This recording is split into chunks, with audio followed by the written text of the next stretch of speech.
women's business. I don't give a damn about these cameras, man. Let me tell you one Don't thing. speak on You women's better shut your mouth. Oh, but what you not? Oh, well, what you not Hey, you better gonna watch do? your mouth. No, but You talk a lot of What shit. you're not gonna do is tell me to watch my mouth. All right, done. You think I give a about cameras? Hey guys, welcome back to my channel. It's your girl, the Brooke Ashley, and we are here to discuss The Real Housewives of Dubai, Season 2, Episode 7. And before you all start with me in the comments, I know I've been paying Dubai dust, but when I tell y'all that I decided to take a little look-see at this episode, and I was sad, and I said, Dubai, I think you might have my attention, because this episode really had me saying they're giving what the other girls were supposed to have gave, in the words of the iconic Rolling Ray. Now, here are my things about why I feel like Dubai is struggling in the ratings. I think a major component is the lack of advertising and promotion from Bravo. I think that Bravo is really giving them the short end of the stick, along with the time slot. I think it was a disservice to take Dubai from Sundays to Tuesdays. I think since Dubai, unfortunately, is not deemed must-see television, they do need another franchise to usher them in. I don't think that Dubai is strong enough right now to have their own night. And that's not me being shady, that's just me looking at it from an objective point of view. Also, them coming on at 9 p.m., I think that it's stupid for them to be coming on so late. Again, I think that they were better off coming on after Jersey on Sundays. They could have come on at 9 p.m. then, and then once Jersey goes off, they could get the Jersey time slot at 8 p.m. And let's also not forget that Dubai was on a 2-year hiatus. Season 1 premiered in 2022, and we didn't get Season 2 until now in 2024. Another reason why the interest waned. You need to strike while the iron is hot. A lot of people feel like, I don't want to watch drama that happened over a year ago. And full transparency, it really feels like Bravo wants the show to tank. Let me know if you guys think that too. But I think with all these factors at play, I'm not surprised that the show is not doing well. I also think it's sad to see the cast members begging people to watch the show. I'm like, oh my gosh. But with all that being said, let's get right on into it, because you guys already know that we don't have a minute to spare. Just a quick disclaimer, Caroline Brooks is not my favorite. That's an understatement. I'm putting that nicely. So if you are a Caroline Brooks fan, and Caroline Brooks, if you are watching, hey girl, how are you? It's no shade, but you might not want to watch this recap, because you have been wearing me thin since episode 1. And I tried to give you a chance this season, but I say, yeah, that's out the window. And Caroline Brooks, I find it really funny that you act the way you do on the show, and then you're so hypersensitive about the comments that are made about you on Twitter. But again, for my Caroline Brooks fans and for Caroline Brooks, this recap is not going to be in your favor, so you might not want to watch. So we open up this episode with Ayan getting ready for the big day. It's the day of her Ayan beauty launch. We meet her sister and her brother. She's super close to her siblings. They're excited for her. And it's so cute because they all look just alike. Now, mind you, while it's the launch of her makeup line, it's also a fashion show. So we see the couture outfit that was made for Ayan in the fashion show, and she's excited to wear it. She says that she's going to give them an entrance to show everybody that these bitches could never. Now, let me stop right here. Ayan last season got on my nerves. Full stop. I thought that she was too desperate and too thirsty to have an iconic moment, to have an iconic read. She was just trying way too hard. It always felt forced with her. And now, this season, I feel like she's toned it down a bit. And I'm not saying that she has to dim her light or any of that. I'm all for being yourself and walking in your power. But with Ayan, last season, it felt forced. This season, she's coming across as authentic, just a lot more genuine, and it's not so much trying so hard to have an iconic read. She's letting it come to her versus chasing the moment. And I appreciate that a lot because I'm not going to hold you. Ayan was a big reason why I wasn't that excited to watch or review this season. I thought it was going to be more of the same. And I know I'm not the only one because quite a few of y'all felt the same way too last season, but I'm liking Ayan a lot more. And that's why we're always stressing that when these women join these shows, to just be themselves. Because the Housewives has been going on for 18 years now. We've seen it all. And you can always tell when a newcomer is trying to copy. So now we see Ayan's son Taj come out. He's getting ready and he's going to be in the show. And we also find out that Taj has been signed to an agency himself and he just secured his first Burberry campaign. I low-key felt anxious for Ayan because the way she was so nervous. At one point, while the models are getting ready,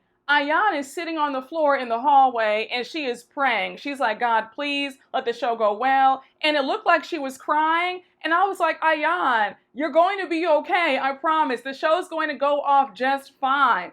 Get dressed, put your makeup on, and relax. But she had me nervous for her. But I get it though, because when you put so much time and money into something, there are always nerves because you just hope that it goes right. You hope that people like the product. You hope that it's received well. So I do understand it. So now we see everybody arriving. Sarah and her friend arrive. And I think her friend Saba is the newest friend of the show because she appeared in episodes 5 and 6. So now we see Stanbury and Sergio pull up, and Stanbury is irritated with Sarah because remember, in episode 6, they had that lunch in the desert and things went left between Sarah and Stanbury because of the whole Brooks and Stanbury beef. So Stanbury says that she's irritated with Sarah because she feels like Sarah chose Brooks' side over her side. She goes on to add that her and Sergio have known Sarah longer. They've always been closer to Sarah. So for Sarah to run to Brooks, it's a slap in the face. There definitely seems to be a common theme this season with Dubai,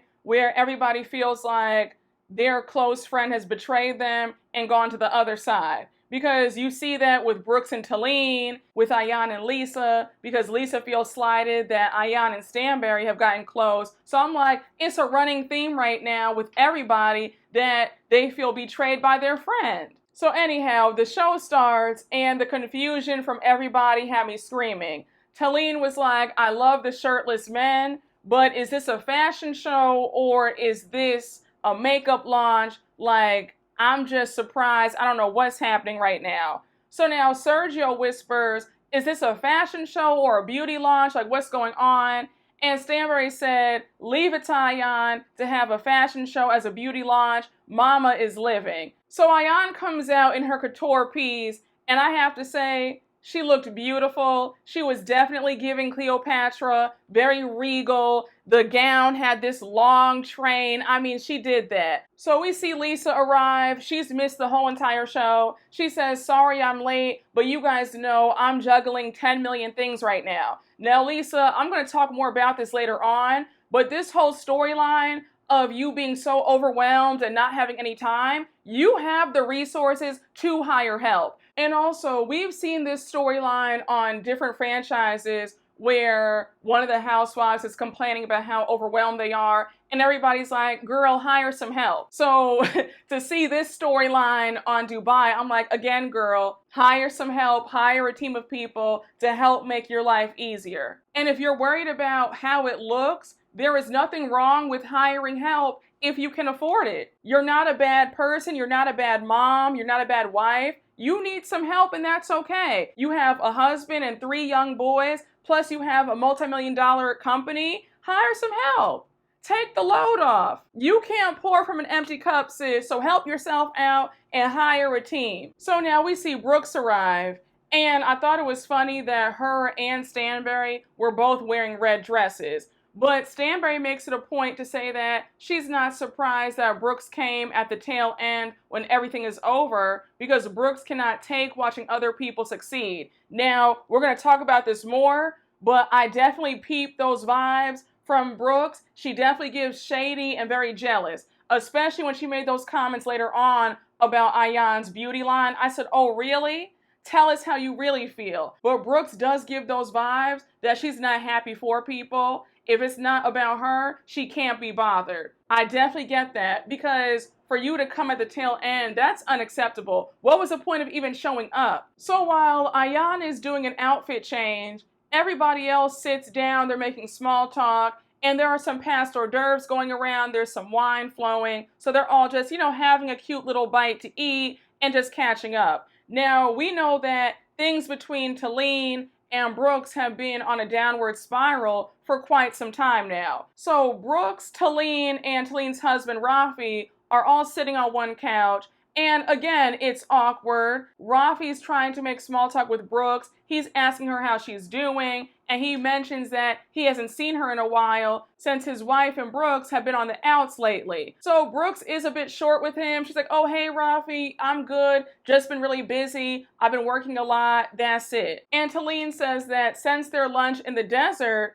she has been trying to reach out to Brooks. She wants to rectify their friendship, and she just wants to move forward. But she's being met with Brooks giving her one-word answers, very dry responses, and she's just tired of it. Now, Taleen, I understand that you want to salvage your friendship with Brooks, but you can't make up with somebody who is immature. Brooks is not somebody, in my opinion, who is capable of being a real friend. So cut your losses and leave it alone. I'm not going to be out here begging you to be my friend. Brooks has shown her true colors. She's showing you how she feels. So I would just pay her dust going forward.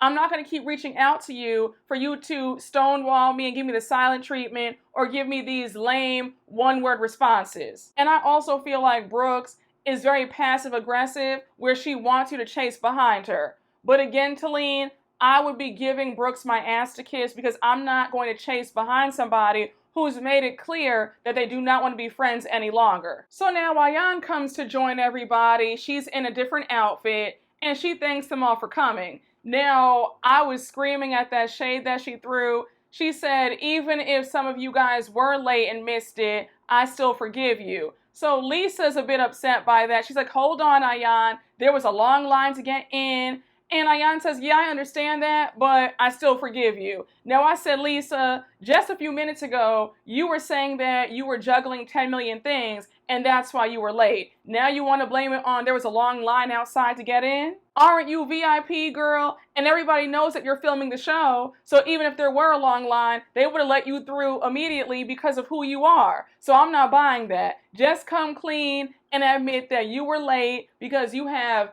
11 things going on since you don't want to hire anybody to help you out. And again, I'm really big on time, so I would have been annoyed just like Ayan was about Brooks and Lesa missing my entire show. So now we see Sergio and Sarah walk off to the side. They're having a conversation about their friendship being affected since Sarah and Stanbury are on the outs right now. So Sergio says, you know you're my sister, I love you. Sarah says, yeah, I love you too, you know you're my brother. And now Sergio says, you guys need to talk it out. So Sarah says that they actually did talk it out a week ago, but she still feels a type of way. Now, is it just me, or does anybody else feel like Sergio gets just as much screen time as everybody else? At this rate, Sergio needs to have a tagline and a glass of champagne in the opening credits, because he is in every single scene with Stanbury. But anyhow, Sergio and Sarah are going on and on about how awkward they feel around each other, and Sarah's complaining about how Stanbury has never fought for her, but she's always defended Stanbury.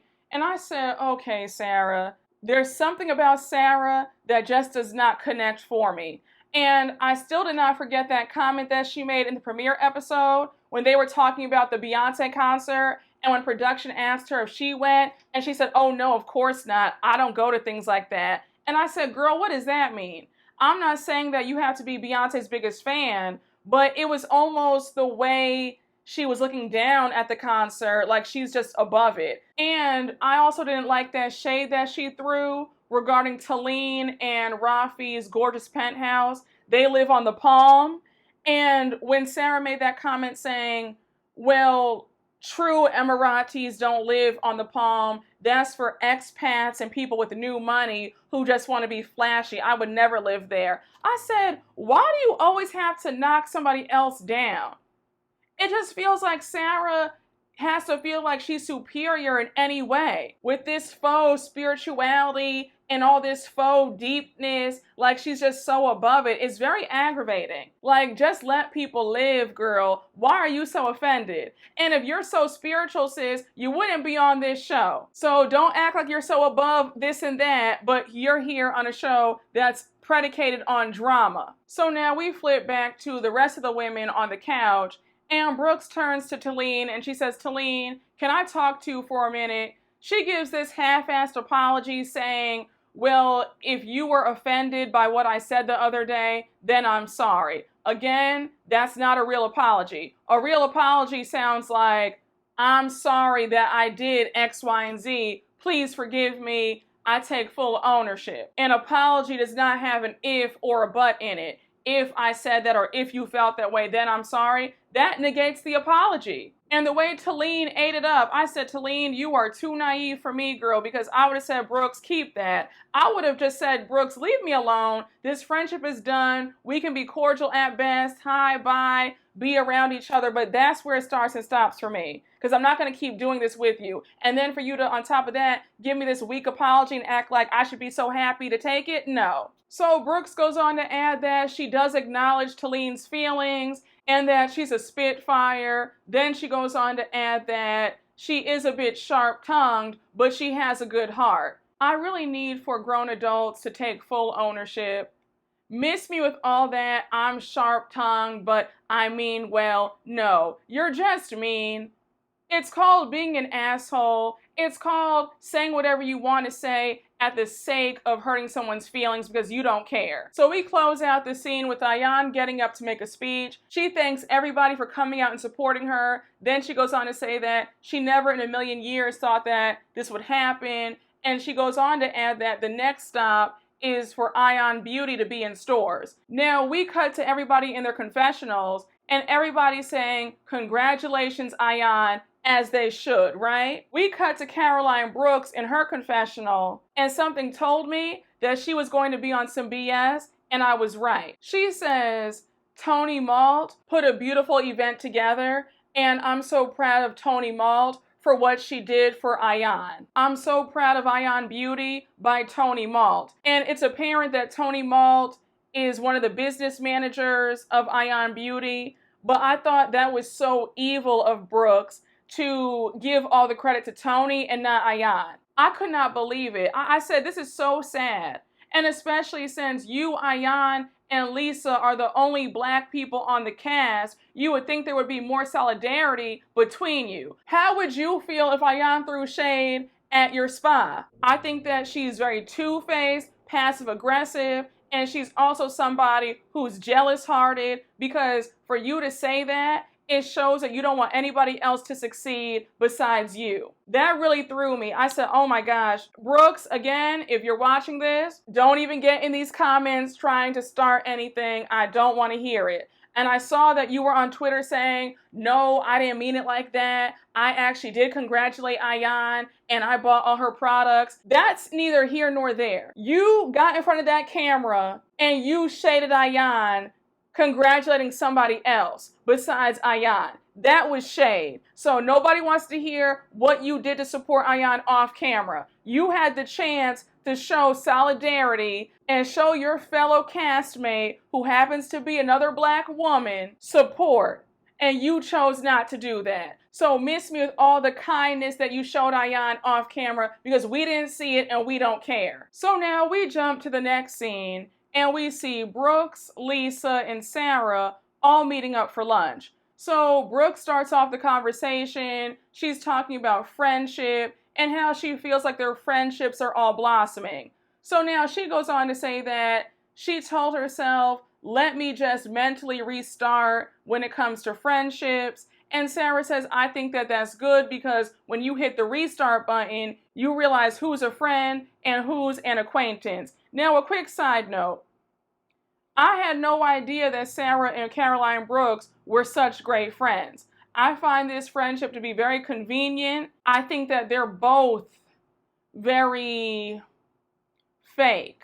So I'm not surprised that they're now best friends, but we'll talk more about that later on. So now Sarah starts talking about what's going on with her and Caroline Stanbury and how it seems like they don't have that deep of a friendship like they used to. So now Brooks jumps in and says that Caroline Stanbury is a bit narcissistic. I said, oh, well, you would know all about that. So Sarah brings up Stanbury's housewarming and how she's shocked that they were even invited. So Brooks says, honestly, I don't even think I want to go because what do I get her? A Jo Malone candle? That's reserved for people that I like. And I said, girl, a Jo Malone candle is not going to break your bank.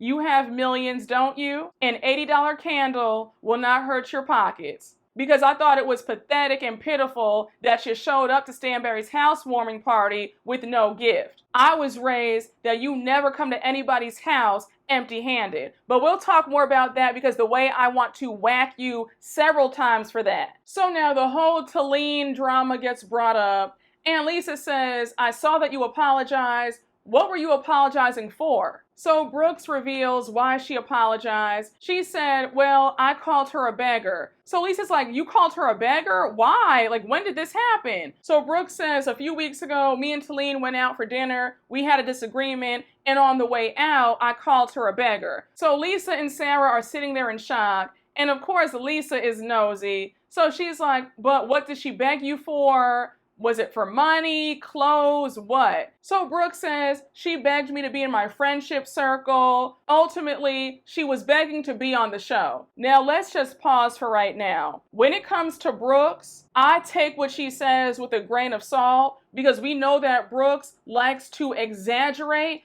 and twist people's words. Do I think that Taleen wanted to be on the show and maybe asked Brooks about getting on? Yes. But do I believe that she was begging like Brooks is trying to frame it? No. I think that Brooks mentioned it first.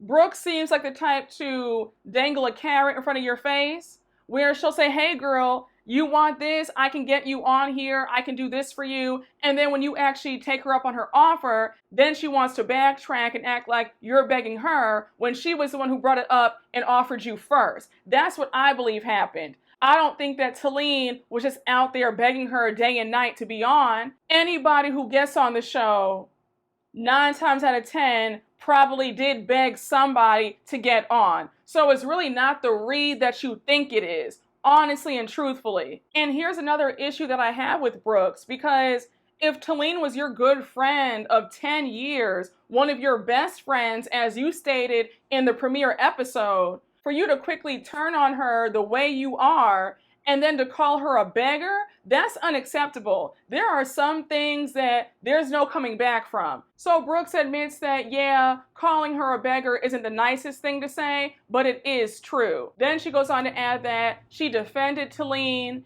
and to see Taleen low-key turn on her by getting closer to Stanbury, it's a slap in the face, and she's a hot mess. Now, Brooks, you seem awfully pressed that Taleen is making other friendships in this group. I understand that you want a level of loyalty when you bring somebody into your friend group. I get that. Because there is an art of making friends with your friends' friends. And I've said that before. But for you to be this angry about Taleen and Stanbury forming a connection, your reaction to it is a bit extreme. Unless production has cut out a bunch of stuff that we haven't seen, I'm a bit confused at you being this upset.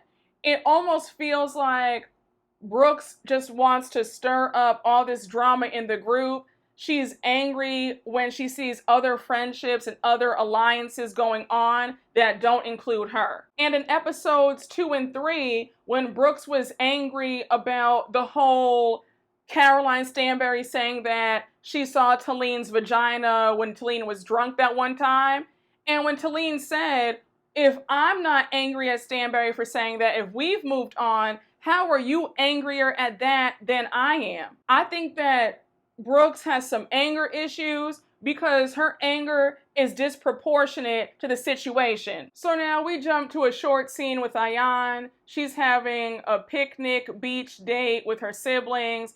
It was a cute scene. I don't have anything to say. So now we jump to Lesa and her husband Rich having a date night. Now I thought Lesa looked gorgeous. That dress on her, the hair, everything was chef's kiss. But Lesa, in this scene, when you guys are having dinner and you're talking about how overwhelmed you feel, I don't have anything to say other than you're doing this to yourself. You and your husband have the means to hire help. You should not be this stressed and this overwhelmed when you actually have the money to delegate some of these tasks to other people who can help make your life easier. I'm just not understanding these tears because it feels very self-inflicted. You're running a multi-million-dollar business, your clothing line. You need help. There's no other way around it. So watching this scene, all I could think of was, I'm sorry that you're feeling this way, but you can actually help yourself out by hiring a team of people to make life easier. But it was cute seeing her husband say, hey, honey, I don't want you crying about this. I thank God for you. I'm so happy that you're the mother of my children. I said, aw, like, we love to see loving husbands and stable marriages, right? So her husband goes on to ask if there's anything that he can do to help take the load off. So she says, yes, you could help take the boys to football practice. That would be a big help for me because they go 5 days a week and I'm the one taking them. So yeah, if you could do that 1 or 2 days, that would be great. So they hug it out and then he says, would you also like an emotional support amends? And I said, now that's what I am talking about. Yes, yes. I said, exactly, that is what we want to hear. So now we jump over to Ayan, Lesa, Caroline, Stanbury, and Taleen all hanging out. They're having some champagne at this beach club. Now, I need to know the name of that beach club because that was stunning. Those views were everything. They're overlooking all of Dubai. I said, oh my gosh, that view was so breathtaking. I had to rewind that part at least 5 times. So anyhow, Ayan says in her confessional that Lesa wants her all to herself, but she doesn't mind her hanging out with Stanbury unless she's there too. And now you have Lesa say in her confessional that she's not sure why everybody's hopping on the Stan wagon because the only wagon she rides are G. Now, Lesa, love you down, but I've always felt like a lot of Lesa's reads feel a bit forced, in my opinion. But let me say this. Regarding Ayan and Stanbury's budding friendship, I'm honestly not surprised because all throughout the first season, I always got the impression that Ayan really wanted Stanbury's validation. And I think I said it before in the recaps. I think that Ayan, for some reason, felt like Stanbury looked down on her, didn't like her, and that was the reason why she did not like Stanbury. But I always knew that deep down inside, Ayan always wanted to be friends with Stanbury. So now they have a champagne toast, and Stanbury says, we need to do this more often. And I said, oh, absolutely. I'd be doing that every single day. Because again, that beach club and those views, stunning. So now Lesa dropped some news that she went out to lunch with Brooks and Sarah the other day, and Sarah brought up the idea of going on a girls' trip. So she says, Sarah wants all of us to go to Bali together, and the theme is eat, pray, and party. So I'm in charge of the food, Sarah's going to be in charge of the praying, and Caroline Brooks is going to be in charge of the party. Now, I loved how Ayan and Stanbury called out Brooks. They were like, when it comes to Brooks and partying, she's not the biggest partier. She's always falling asleep. So I don't know why she's in charge of partying. That should be me. So I already knew where this conversation was about to go when Caroline Brooks was mentioned.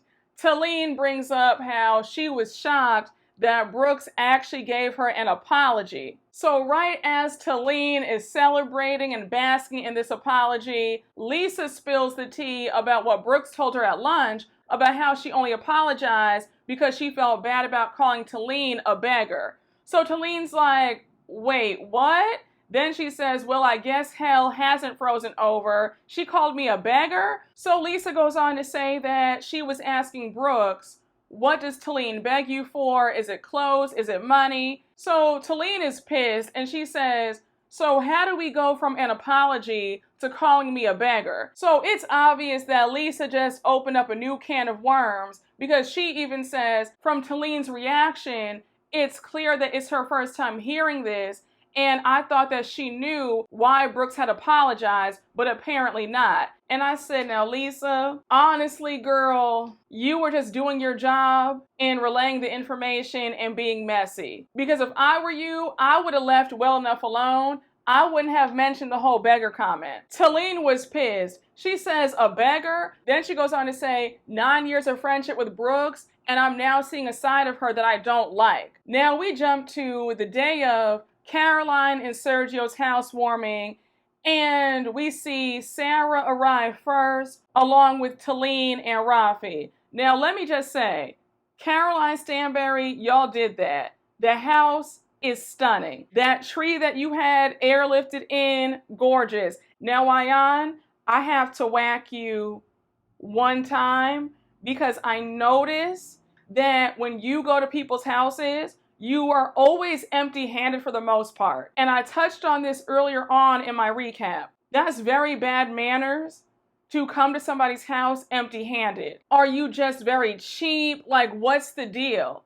Because I don't care if it's a pie, a cake, a bottle of wine, some flowers, a candle. You need to bring something. And I was ticked off to see you come to yet another function empty-handed, but yet you're eating and drinking the most out of everybody. That's usually how it goes. And Brooks did the same thing. I said, I gotta whack y'all both.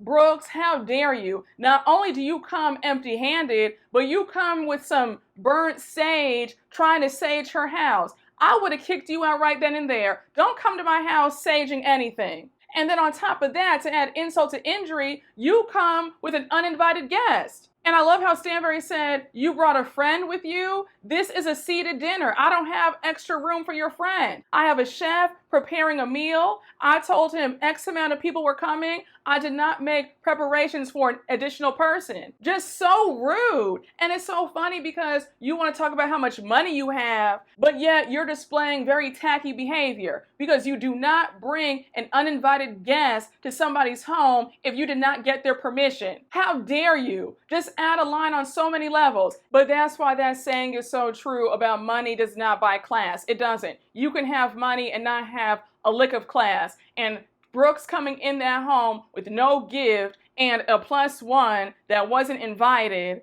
and burning sage, that was the definition of tasteless. So anyhow, we now see Lesa arrive. Lesa looks so good. I love that outfit. The face was beat, the hair. She gave very much Black Barbie. Now, mind you, Caroline Stanbury also had some of her other friends there as well. So it looked like she had a group of 20 people there in total. So now it's time for everybody to be seated for dinner, and Caroline gets up to give a speech. So she finishes her speech, and now Sergio gets up, and he's like, it's okay, hon. It's my turn to speak. You can sit down now. So now Ayan throws shade, and she says, now Sergio, watch it, because Caroline is the one who pays all the bills. So Sergio was like, wait, come again? What did you say? So Lesa covers for Ayan, and she says, oh no, she said something about Valentine's Day. Now, Ayan, I understand that you were trying to be funny,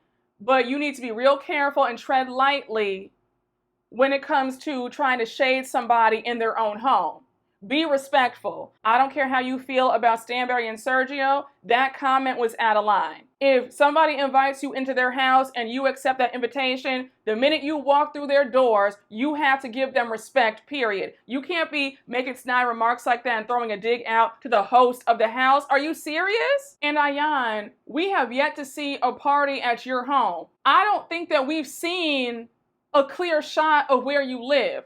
So again, sis, not too much about how Caroline Stanbury paid for the house and Sergio needs to shut up. So now we have Brooks spilling some tea in her confessional, and she says that when her and Ayan went out for drinks one night, they were hanging out with Michael, and Michael runs his mouth when he has a few drinks in him. So allegedly, Michael is the one paying for Caroline Stanbury's entire lifestyle.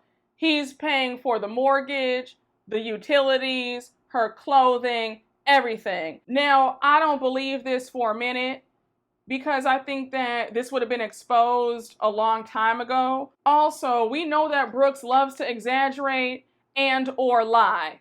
So I don't believe this for a minute. If Michael is going around saying this, it's giving he wants some attention and some clout, because yeah, I'm just not buying this. Now, I do want to touch on this quickly. I was a bit surprised when Caroline and Sergio were staying with Michael for all that time while they were waiting for their house to be finished, because Caroline and Sergio have money. So why would you want to stay with a friend for all that time when you could have stayed in a hotel? Because that's where I would have been. I would have been right at a 5-star hotel in a penthouse suite with all my stuff waiting, versus being at a friend's house and driving them crazy with all my stuff, cramping up their home. It honestly felt like Stanbury and Sergio were being cheap, because if you guys have the money that you claim to have, why wouldn't you just stay in a hotel for those 6 weeks? Why were you at a friend's house? I don't want to stay with anybody anyway. I like a hotel, so I would not have cramped somebody's home with all my boxes for 3 or 4 months. So as the dinner is going on, everybody's talking amongst each other, and now the ladies bring up the Bali trip. Now, I kind of thought it was a bit rude, because you have other friends there who aren't going, and I was always taught that there are certain things that you don't talk about in front of mixed company. Like, don't talk about a party or a trip that a bunch of you guys are going on if everybody's not going. It's just kind of rude.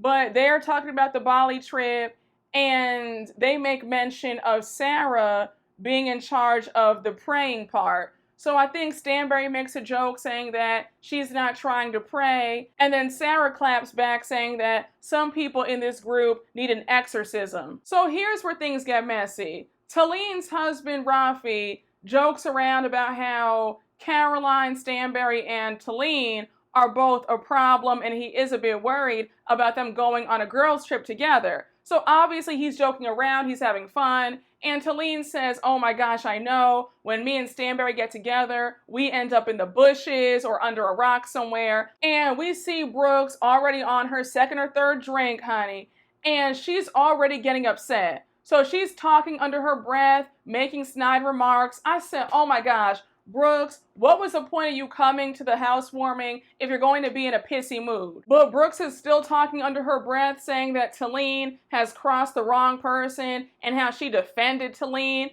I said, girl, I don't understand why you're so angry at Taleen. What did Taleen do to you?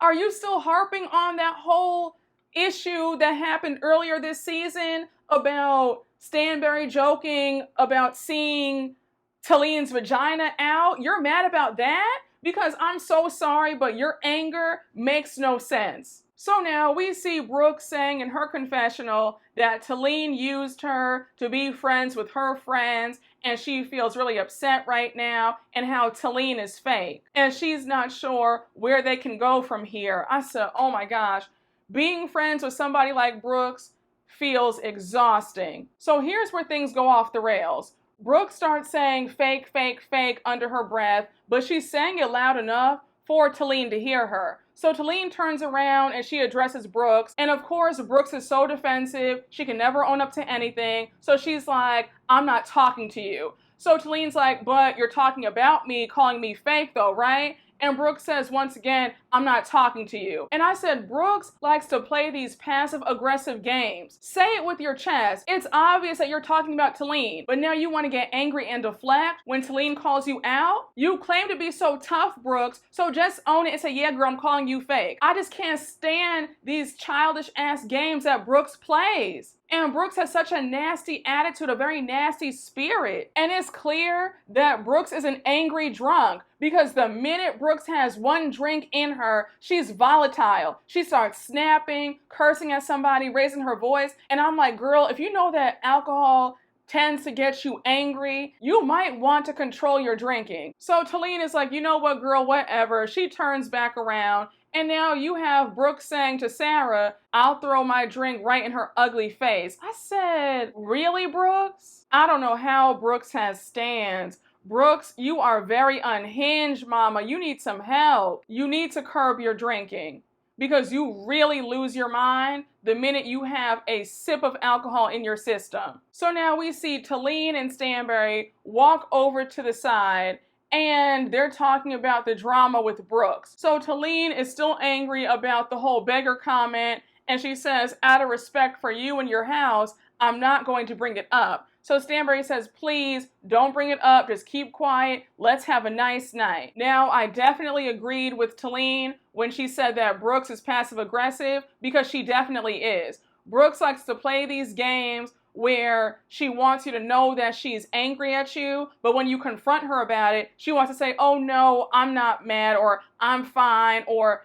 you know, I'm not talking to you, all that stuff. Those petty games. But she's very passive aggressive for sure. So now we see Ayan walk over to Stanbury and Taleen, and Ayan says that she's leaving the party early because she's tired and she's ready for bed. So she hugs them both goodbye, and then we see Ayan in her confessional, and she says that she understands why Brooks is angry at Taleen, because Brooks had Taleen's back, and it's not right that Taleen is low-key ditching Brooks for the friend group. Now, Ayan, not too much, Miss Mamas, because you're the same woman changing sides and going with Stanbury over your good friend Lesa. So not too much about you don't blame Brooks for being angry at Taleen, because low-key, you're doing the same thing. It was at this moment where everything went left, when Stanbury walks over to Lesa, Sarah, and Brooks to address Brooks about why has she been calling Taleen fake all throughout the dinner. Brooks is somebody who cannot own up to anything. She's still trying to deny it. She says, I wasn't talking about her. If I want to address Taleen, I'll address her. I said, girl, just stop. You were obviously talking about Taleen. You were saying so much under your breath about her. Just own it. Why can't you be honest about it? Taleen already knows that there's beef between you two, so it's not like she's gonna be caught off guard if you admit that you were talking about her under your breath a few minutes ago. So Taleen walks over because she's so tired of it. She says, oh, so you just said that you were talking to the air? And it was so funny because when the cameras flashed to the other guests, they were just staring in amusement. And I forgot that there were other guests there, because the way they were all carrying on, if I were Stanbury, I would have kicked them all out right then and there, because I could have told you that things were about to escalate. And you're not about to ruin my party, especially not in my house, in front of my other friends. So Taleen brings up the beggar comment, and Rafi and Sergio are watching from a distance. So Rafi says, what? Then he says, watch yourself, lady. And Brooks says, stay out of it, Rafi. And Rafi says, you're my girl. Like, I love you, Brooks. You're my friend. You're my homie. But just watch yourself. Like, that's my wife. Now, I saw some mixed reactions on Twitter.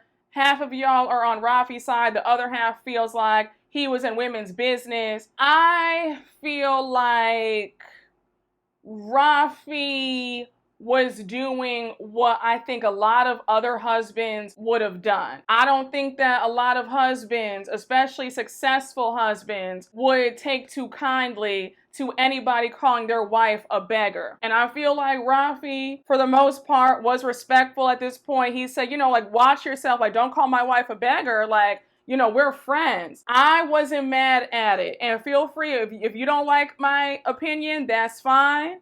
Keep it respectful in the comments. It's all I ask. But I'm going to be so honest with you. I was not mad when Rafi said, like, hey, that's my wife. I don't appreciate you calling her a beggar. And I also feel like in this case, it's different because Rafi and Taleen were both really good friends with Caroline Brooks. So there's another factor there where Rafi is going to take that personal, because it's like, wow, you're my friend. You're a friend to me and my wife. So this hurts the both of us to have you out here insulting my wife like that. Because if you insult her, you're insulting me. So when I tell you everything just went to hell at this point, Taleen and Brooks are screaming at each other at the top of their lungs.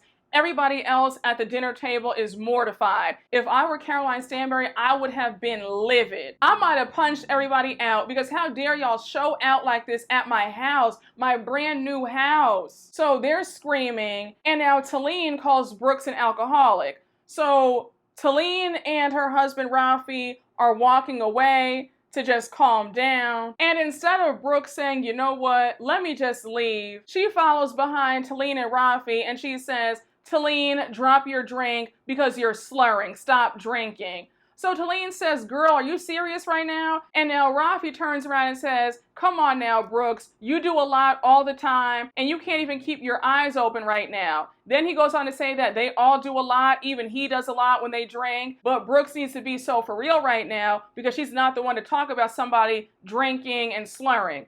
Now, again, Brooks, I don't know why you feel like you have the authority to talk to somebody about their drinking, because the minute you have a drop in your system, you go off. It's a complete 180. I honestly feel like alcohol does not agree with your system because the way you get so angry, something's up. And Taleen was not slurring. If anything, you're the one who's slurring. So Rafi pretty much tells Brooks to calm down, and he keeps reiterating that she's his girl, she's his homie, he loves her to death. And Brooks is upset, so she says, that's what we're doing right now. And Rafi says, I'm sticking up for my wife because you can't just throw her under the bus like that. I saw, again, people were saying that Rafi should have stayed out of women's business. But when Brooks came up to the both of them, I took Rafi's responses as him trying to diffuse the situation. Because up until this point, Rafi was calm. He kept saying, Brooks, you're my girl, you're my homie, I love you, like, you're our friend, like, just stop. I didn't see that as anything bad. Again, my opinion, my viewpoint,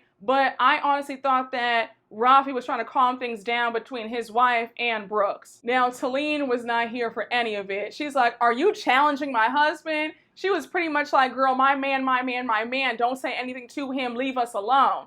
So now Brooks says, is your husband challenging me? I do a lot too. What do you want to do? You want to do this? It's my wife. You're not going to throw my wife under the bus. Yeah, so what do you want to do? What do I want to do? Are you challenging my husband? You want to talk? Is your husband challenging me? He's sticking up for me. Where's your husband? So child, Taleen was on one. She said, girl, my man is sticking up for me. Where's your husband at? I said, damn. So here's where things just really went to a different level. And it has me wondering if production purposely cut something out, because how things went from a level 9 to a level 50 is beyond me. When Lesa comes over there to just calm everybody down, we hear Rafi start screaming and he says, I don't give a damn about the cameras. You better watch your mouth. And he's talking to Brooks. Now, from what we just saw a minute ago, where Rafi is saying, you're my girl, you're my homie, Brooks, but this is my wife. How do we go from that to now, you better watch your damn mouth, I don't care about the cameras? I was like, wait, what? Like, what's going on? So he's going off. Lisa's like, Rafi, you don't threaten a woman. And Rafi's still saying that he doesn't give a damn about the cameras. And I said, wait, obviously something else was said, something else went down, because I don't think that that reaction stemmed from Brooks saying, is your husband challenging me? Because just a few minutes ago, he was standing there calmly. How does he go from calm to all this rah, rah, rah? That's why I feel like production chopped and screwed something, because the reaction came out of nowhere. So at this point, Rafi and Taleen storm out. Caroline Stanbury is livid. She's like, I can't believe this right now. They're arguing like this in my living room, right in front of my sofa that I spent 50 grand on. That sofa is like a mortgage, okay? And they're doing all this like I'm done. Sergio's livid. He wants Brooks out of his house. He says she needs to get out. I don't want her in here anymore. And Stanbury's like, look, stay out of it, sit down, just talk to our friends, be quiet, because if you get involved, it's gonna go from bad to worse, so just stop. And that's solid advice, because Brooks is very irrational when she drinks, and you have Rafi heated, everybody's had a few too many, so that was the right idea for Sergio to sit his ass down and leave well enough alone. So at this point, Stanbury is so over it. She says, everybody get the F out. I'm tired. It's over. And then she goes on to add that she's not trying to have the police called to her house, so they all need to stop. So now we see Sarah in her confessional, and she says that in this group, she's not surprised at this foolishness, but at the same time, everybody knows the laws in Dubai. If you get caught screaming in the streets, you will be arrested. So I was surprised when we cut to the end of the episode and we see Taleen, Brooks, and Rafi all screaming at each other in the middle of the street like that. I said, are you guys serious? I'm not going to jail for anybody. So the minute we were outside, I would have said, Brooks,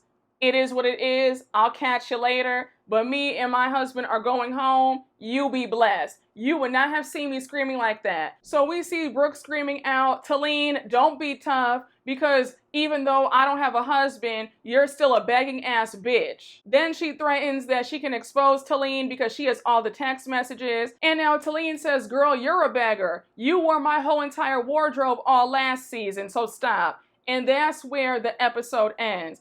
Now, I saw Brooks going off on Twitter about Taleen calling her a beggar. She said that that's a joke because Taleen wears fake designer, and if it is real designer, she only wears it once and then takes it back and returns it. Now, I don't know if I believe that because Taleen's husband has money. His family is wealthy. Didn't she say in the first episode that her husband's family pretty much built everything in Dubai? But I think that Brooks has some severe anger issues, and she needs to get that checked because all that passive-aggressive behavior at the dinner, it's too much. I'm not here for her trying to play villain and victim. You can't be both. Pick a side. But y'all, Dubai is really coming with the heat. I was pleasantly surprised because when I tell y'all I was this close to just really laying them to rest and never even watching them. But I think I'm back on the Dubai bandwagon. Now, I'm going to say this. I'm going to only recap a Dubai episode when I feel moved to do so. If the episode does not speak to me, I'm not going to review it. But if I like the episode, you will get a recap, okay? Is that fair? Is that all right? You're not going to whack me? It's okay if you do, though. Because a lot of y'all were like, Brooke, where is Dubai? Have you just given up on Dubai? And I was like, yeah, kinda. But yeah, no, this episode brought me back in. So Dubai, y'all did that. I can't wait to see how the rest unfolds. And this reunion is going to be a mess. But y'all, I hope you guys enjoyed. Thank you all so much for watching. If you listened on the podcast, thank you for listening. And you already know what to do. Please make sure to like, comment, and subscribe. And I will see you all later. Bye.